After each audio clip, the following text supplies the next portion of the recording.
morning, everyone. Today, we would like to talk about the iPod first generations. And first, I would like to talk about the form of the first generation iPod. The iPod is a thin, rectangular shaped device which is in a small size, and it is also easy and convenient because the iPhone is very small, so it can fit into the pocket and weighs less than a cell phone, so it makes people can easily to take it out. Besides, iPod is white in color, and the design of the user interface gives people a simple feeling.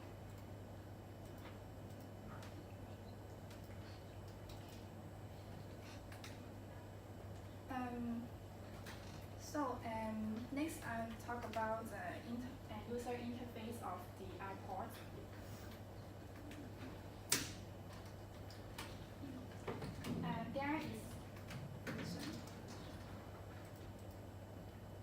There is a 2-inch monochrome LCD display screen, and so which is easy to read and show both the song title and artist of the songs. You can see the photo links to this. And there is a scroll wheels and some buttons. There are some. Here are some logo and wording on top of the button, so it can easily present the function of each button to the user.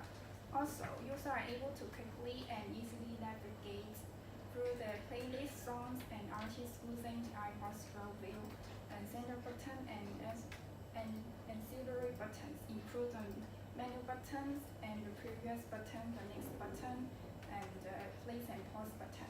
And users are able to operate the iPod by using one hand only, so it's highly increased the convenience. And the photo below show the iPod signatures click wheel. And then I would like to talk about the function of the first generation iPod.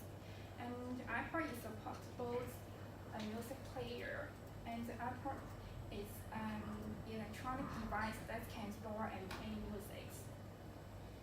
And when the iPod is first released, there was a slogan called 1,000 songs in your pocket.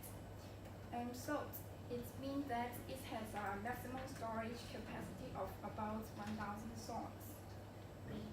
Another important function is firewire hard drive, and it saves documents such as photo, and it can transfer documents in a faster speed. For example, user can download 1,000 songs under 10 minutes.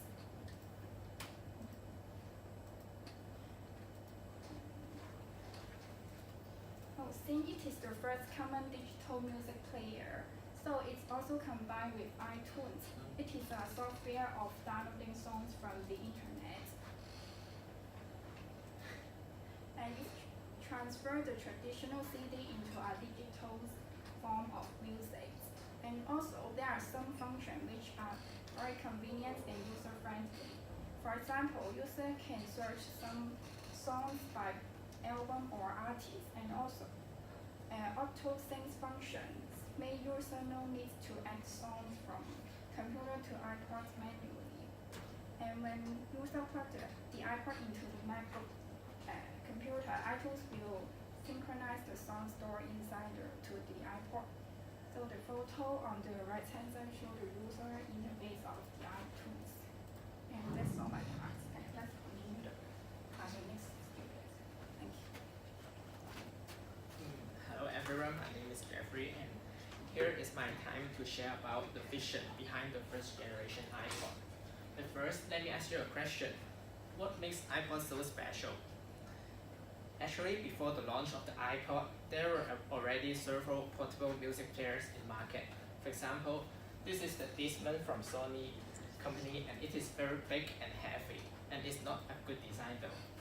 And it requires us to insert our CDs inside. We all know how big is the CDs, and we all also know how annoying it is if you need to change our CD every time when we want to switch to another albums. Then we have the MP player, also from the Sony company, and it's just the same device with a smaller CD. However, the device is still large. Then we got the MP-Man, a Walkman which supports MP3 format. The things start coming closer. It was a smaller device, but the storage was still too small. It's not enough for us to contain all the songs we want inside the device. So Steve Jobs agreed that we all enjoy listening to music, but there are no perfect products if we want to access to music easily. Therefore, Apple produced the iPod. After the launch of iPod, it shocked the world. It was the most portable music player at that time, and it is very light and very tiny. It stored more than 1,000 songs. It's more than the songs we can barely remember. Also, with the simple interface and buttons, it's very easy to operate, and iPod was unbeaten in that era. So, the invention of iPod benefits almost everyone, especially the runners. The size and the weight of the iPod is really great, and it is just good to fit in our pockets. So before the launch of the iPod, it was not a convenient device to bring such a big music player while we are walking or running. So people can easily access to the music anytime and anywhere with just a simple device. That's the pros of the iPod, and it changed the entire world. Also, iPod inspires a lot of new products. There are a lot of new generation of iPod after the invention of the first iPod, such as the Shuffle and the Nano, etc. And also, iPod inspired a lot of mobile phone company to add the music function in their new product. The idea of stream music is inspired by the iPod, such as the software we use nowadays, such as the Spotify, Move apps, etc. So nowadays we can easily purchase music online, and it's a good way to reduce the use of CDs. That's the reason before and behind iPod, and that's the end of my part. So here's come to the fourth part, and I'm Dennis, and I'm going to share the lifestyle created by the design object.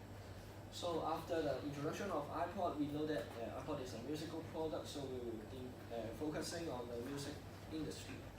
From the audience point of view, in the past time, audience wants to enjoy the music, they can through three major ways to do. First is the real form of music, such as the audio tapes, CDs, and the black CDs. But this kind of media is very require many space to store, and the tape and CD is not easy to carrying outside. And the second way is from the radio station. The radio station will buy the music from the record labels and broadcast to the audience. And the third way is from the live performance.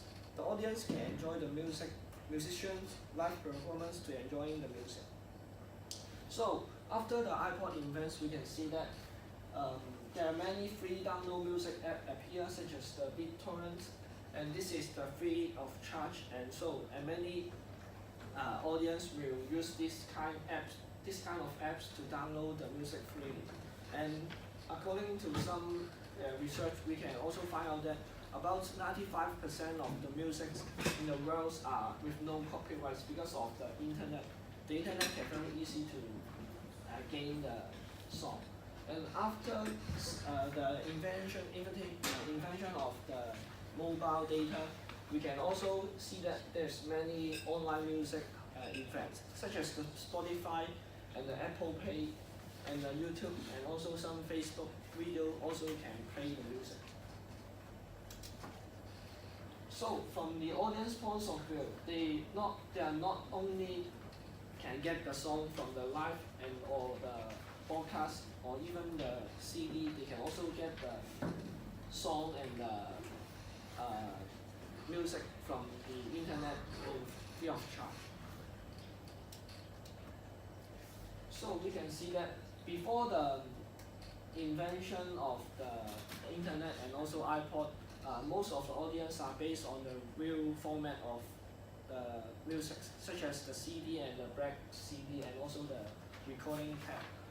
And after the invention, we can see that the publisher can directly through the musician, and they can directly connect with the audience. And because of internet and the iPod invents the digital music, this kind of cycle is very low cost, and you just click a button and you can share the music on the internet. such as the no copyright soundtrack that's very famous in the world and that's free of charge and everyone can freely to use it. And before that, the label, the record tab will dominate the channel with audience and musician. So after the invention of iPod, the digital music is very common in the world, and then the internet also support the digital music to share with the audience directly. So in the full picture of the music industry from the record lab's points of view, we can see that before invents the digital music by iPod, that's the only way we can through the record tab to get in the music. But after the invention, we can also get the music in the other ways. So the channel will change to multi-channel from the dominant channel. So this is the end of our presentations.